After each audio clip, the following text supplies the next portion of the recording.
இலவச கரண்டுகள் வந்து 500 யூனிட் கொடுத்துருக்காரு. தமிழக மக்கள் அதிலேயே பெரும் சிரமத்திலேருந்து அவங்க தப்பிச்சுக்குவாங்க. இருந்தாலும் அந்த 6 சிலிண்ட்ரு, பஸ் இலவசம் அப்படிங்கிறதெல்லாம் யோசிக்க வைக்குது. அது ஏன் அப்படின்னா, இலவசத்தையே கொடுத்துட்டே இருந்தோம்னா இப்போ தமிழ்நாட்டு மக்கள் வேலைக்கெல்லாம் போகணும். இன்னும் ஏற்கனவே ரேஷன் பொருட்கள் எல்லாமே அனைத்துமே இது சிலது குறைந்த ரேட்டுக்கு இப்போ சலுகை அடிப்படையில் தான் கொடுத்துட்ருக்குறாங்க. எல்லாமே நம்ம இலவசம்னு போனால் இப்போ கடைசியில் நம்ம வந்து நம்ம நாடு நல்லா இருக்கணும்னா பொதுமக்கள் என்னென்னா இலவசத்தை தவிர்க்கணும். சோம்பேறித்தனமாக நம்ம இருக்கக்கூடாது. அதை நான் வந்து இலவசத்தை வந்து விஜய் சார் வந்து யோசனை பண்ணணும்.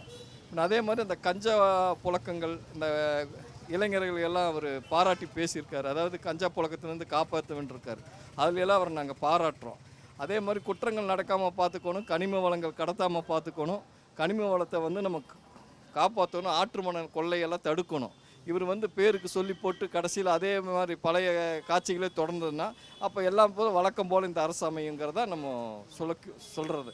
நல்ல விஷயம். ஃபஸ்ட்டு வந்து மகளிர் அவங்களுக்கு தான் ஃப்ரீ பஸ்ஸுக்கும், அதுக்கப்புறம் மகளிருக்கு தான் ஃபஸ்ட்டு உரிமை கொடுப்பாங்க எல்லாத்துலேயும்.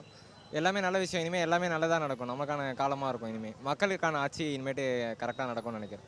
பெண்கள் பாதுகாப்புலாம் இனிமேட்டு கரெக்டாக இருக்கும். இல்லை, ஃபஸ்ட்டு மாதிரி வேலை செய்ய மாட்டாங்க. அவர் தான் தெளிவாக சொல்லிட்டாரு, அதிகார திமிர்லையும் ஆட்சி திமிர்லையும் ஆடக்கூடாதுன்ட்டு. அது எல்லாருக்கும் கட்சியில் இருக்கவங்க எல்லாருக்கும் பொருந்தும். அதனால் பயந்து செயல்படுவாங்க. கட்சி ஆளுங்களே தப்பு செஞ்சாலும் அவர் தட்டி கேட்பேன்னு சொல்லியிருக்காரு. ஸோ மிகப்பெரிய ஒரு சேஞ்ச் ஓவராக இருக்கும். Periyar Maniammai Institute of Science and Technology, Tanjavur. We are the future.